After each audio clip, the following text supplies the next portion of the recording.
नमस्कार दोस्तों, आपका फिर से एक बार स्वागत है शुभम एजुकेशन हब पर। हम डीएलएड सेकेंड सेमेस्टर के गणित को सॉल्व कर रहे थे, उसके हर चैप्टर वाइज उसके सभी कोर्स को कंसीडर करने की प्रयास कर रहे हैं।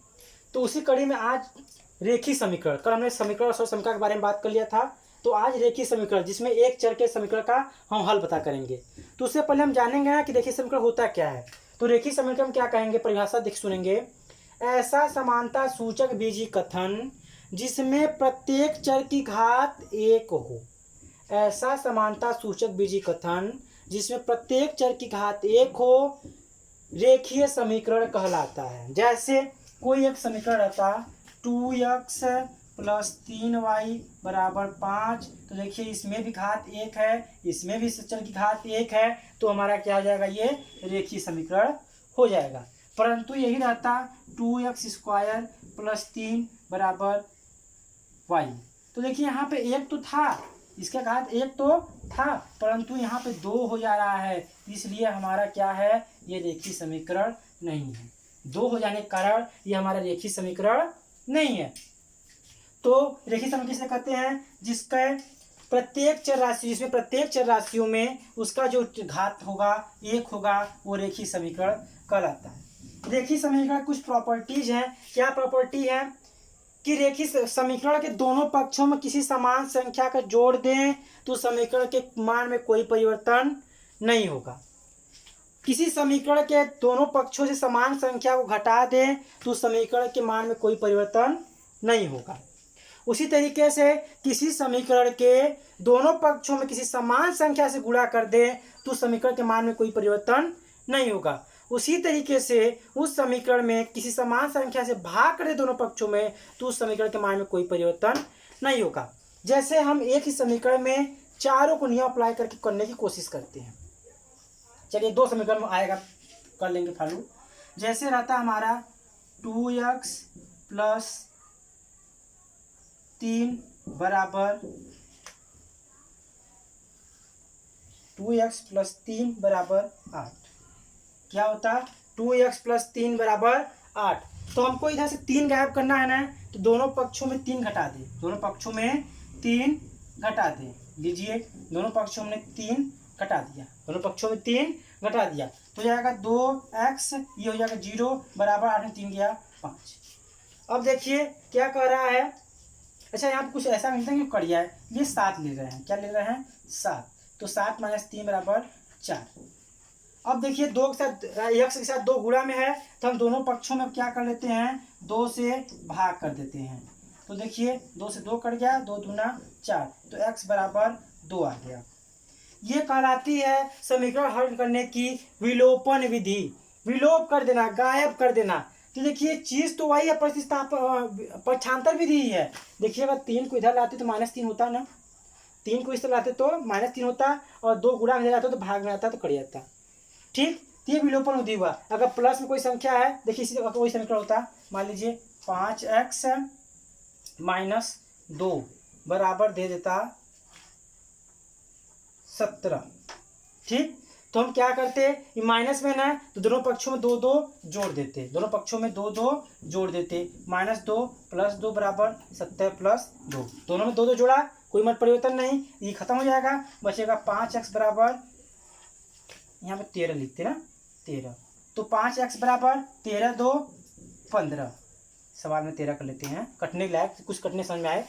तो देखिए 13 13 2 15। और देखिए 5 गुणा में है तो भाग कर देंगे।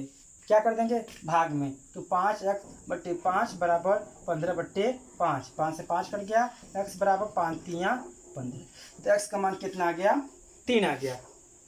तो ये पक्षांतर विधि जो उन्हें पिछले वीडियो में बताया था उसी जैसा है। चाहे इस विधि से करें चाहे उसकी करें, वो विधि आसान पड़ती है इसकी अपेक्षा, उसमें टाइम कम लगता है, इसमें टाइम ज़्यादा लगता है। तो जानकारी था, एक प्रयास त्रुटि विधि कल बता दिया था, ये हो गया विलोपन विधि, और कल तीसरा पक्षांतर विधि कल बताया था, इसे छूटा था यही विलोपन विधि, तो मैंने विलोपन विधि को बता दिया।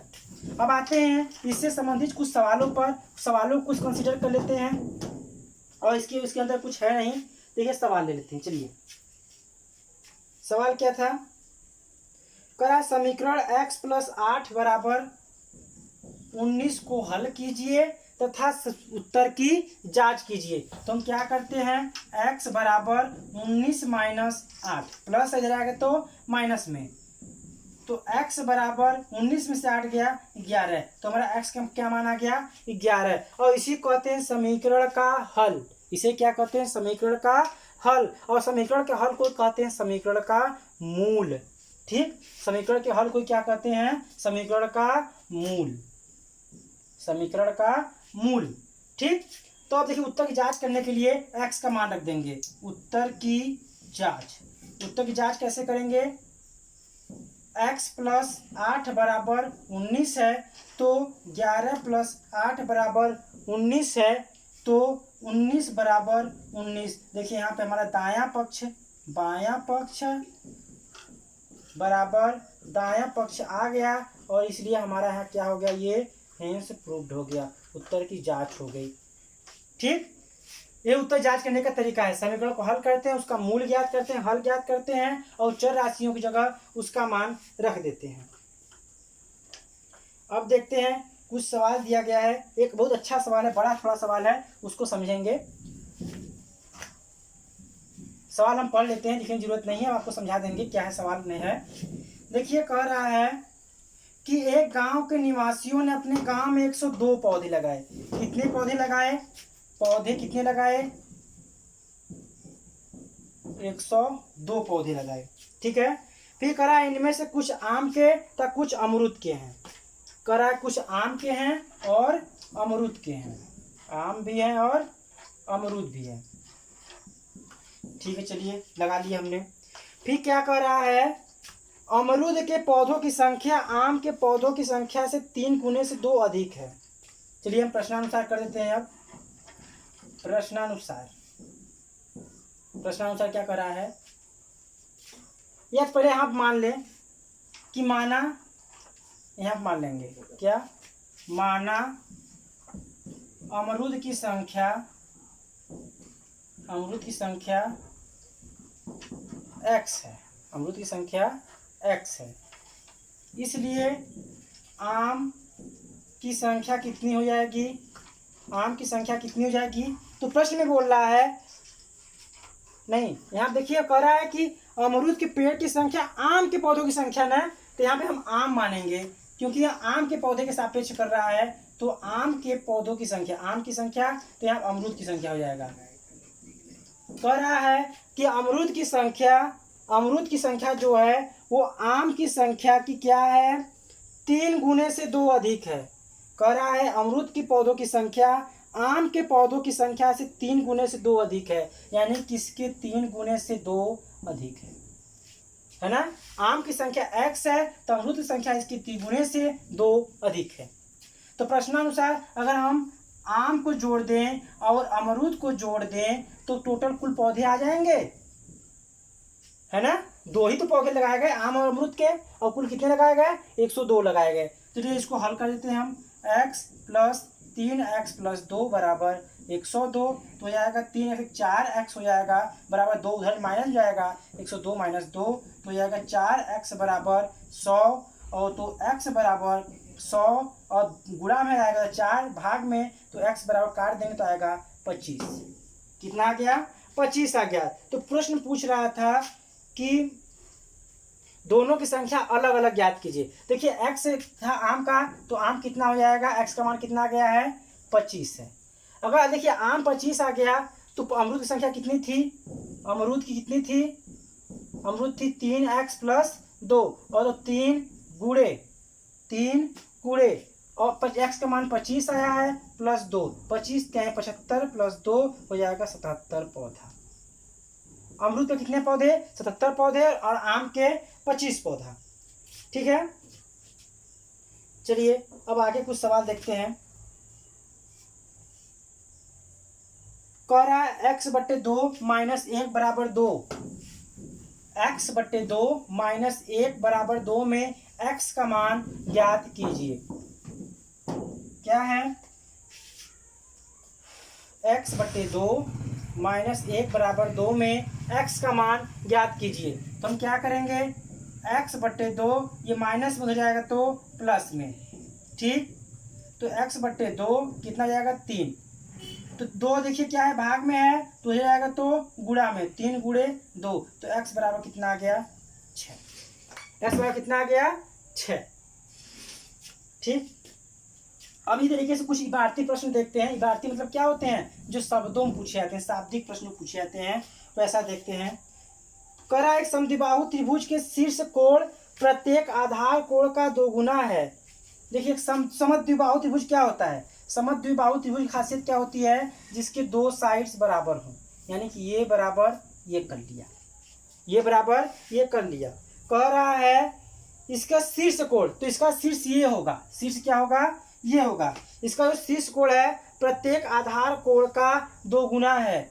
तो समद्विबाहु त्रिभुज खासियत क्या होती है, जो भुजा बराबर होती है तो उसके सम्मुख कोण भी बराबर होते हैं। तो मान लेंगे जो सम्मुख कोण क्या है x है, सम्मुख कोण x है। तो कह रहा शीर्ष कोण जो है प्रत्येक आधार कोण का दोगुना है, तो इसका दोगुना क्या हो जाएगा, ये 2x हो जाएगा। ठीक है, माना आधार कोण कितना है x अंश है, इसलिए शीर्ष कोण कितना हो जाएगा, शीर्ष कोण कितना हो जाएगा 2x, यही तो दिया है 2x अंश। और हम जानते हैं त्रिभुज के तीनों कोण का योग कितना होता है 180 होता है। तो प्रश्नानुसार में त्रिभुज के तीनों कोण जोड़ देते हैं, x प्लस 2x बराबर 180, तो हो जाएगा 4x बराबर 180। तो x बराबर 180 बट्टे 4 काट देंगे, 4 चौका 16, 4 पंजे 20, x बराबर 45 अंश। x बराबर 45 अंश, तो यानी क्या पूछ रहा है, इस त्रिभुज के तीनों कोण, तो यानी कि ये तो 45 अंश हो गया, ये भी x है 45 अंश हो गया, और इसका दूना कितना अंश हो गया, ये 90 अंश हो गया। तो वो तीनों कोण का मान मिल गया। अगला सवाल देखते हैं। अगला सवाल कह रहा है सचिन की वर्तमान उम्र, क्या कह रहा है, सचिन की जो है वर्तमान उम्र ज्ञात कीजिए। यदि वो 10 वर्ष पहले 35 वर्ष का था। सचिन की वर्तमान ज्ञात कीजिए जब 10 वर्ष पूर्व कितना था 35 वर्ष का था। 10 वर्ष पूर्व कितना का 35 वर्ष, 35 वर्ष। जैसे हम इस समय 25 वर्ष के हैं तो 10 वर्ष कुछ कितने रहेंगे 15 वर्ष के, घटा देंगे ना। तो मान लेंगे, माना सचिन की वर्तमान आयु कितनी है x वर्ष है। तो देखिए प्रश्नानुसार क्या कर देंगे, प्रश्नानुसार क्या करेंगे, देखिए जो वर्तमान आयु होगा उस वर्तमान आयु से अगर हम 10 वर्ष पहले घटा देंगे, उस वर्तमान आयु से 10 वर्ष पहले घटा देंगे तो उस वर्तमान आयु पहले की आयु मिल जाएगी। तो वही कह रहा है 10 वर्ष पहले 35 वर्ष का था, 10 वर्ष पहले 35 वर्ष का था। वर्तमान आयु में से 10 वर्ष घटाए तो कितने वर्ष था 35 वर्ष का था। तो x बराबर 35 माइनस 10 इधर आएगा तो प्लस 10, तो x बराबर 45 वर्ष। तो मान क्या जाएगा 45 वर्ष आ जाएगा, x का मान 45 वर्ष हो जाएगा। ठीक है, आया समझ में। अब अगला सवाल देखते हैं। कह रहा है वह कौन सी संख्या है जो 1/3 में 5 जोड़ने पर 8 प्राप्त होता है। वह कौन सी संख्या है जो 1/3 में जोड़ने पर 5 प्राप्त होता है, 1/3 में 5 जोड़ने पर 8 प्राप्त होता है। मान लेंगे, देखिए फिर सुनिए, कह रहा है कौन सी संख्या है जिसके 1/3 में 5 जोड़ने पर। तो मान लेंगे माना वह संख्या कितना है x है। ठीक, तो प्रश्नानुसार क्या करेंगे, प्रश्न यही था ना कि उस संख्या में के 1/3 में 5 जोड़ने पर उस संख्या का 1/3 यानी कि 1/3 में 5 जोड़ दें तो 8 प्राप्त होगा, यही ना। तो हम क्या कर देंगे, x गुणे 1/3 का मतलब गुणा होता है प्लस 5 बराबर 8। ठीक, तो यहाँ पर जाएगा x/3 और 5 प्लस में उधर जाएगा तो माइनस में 8 माइनस 5, तो x बराबर 3, x/3 बराबर 3 आ जाएगा और 3 भाग में है तो x बराबर 9, 3 त्रिके 9। तो जो संख्या का मान क्या आ जाएगा 9 हो जाएगा। ठीक है, इसी कड़ी में एक आखिरी सवाल थोड़ा देख लेते हैं। देखिए थोड़ा सा अच्छा सवाल देखते हैं। सवाल क्या है, सोनम के पिता की आयु उसके आयु के 3 गुने से 5 वर्ष अधिक है। तो देखिए ऐसा सवाल जब देख छोटे वाले को मानते हैं, मानेंगे माना सोनम की आयु इज इक्वल टू एक्स वर्ष। क्या मान लेंगे, माना सोनम की आयु इज इक्वल टू एक्स वर्ष है, तो उसके पिता की आयु, तो पिता की आयु क्या होगी, पिता की आयु क्या होगी, ये वर्तमान आयु की बात हो रहा है कि वर्तमान आयु की बात हो रहा है, ठीक है। तो वर्तमान पिता की वर्तमान आयु क्या होगी, क्या हो कह रहा है कि सोनम की पिता की आयु उसके आयु की 3 गुने से 5 वर्ष अधिक है, यानी कि इसके 3 गुने से 5 वर्ष अधिक, इसका 3 गुना से 5 वर्ष अधिक कर दिया, तो निकल गया क्या, सोनम के पिता की आयु निकल गया। फिर कह रहा है यदि सोनम के पिता की आयु 44 वर्ष हो, तो प्रश्नानुसार कर देते हैं। प्रश्नानुसार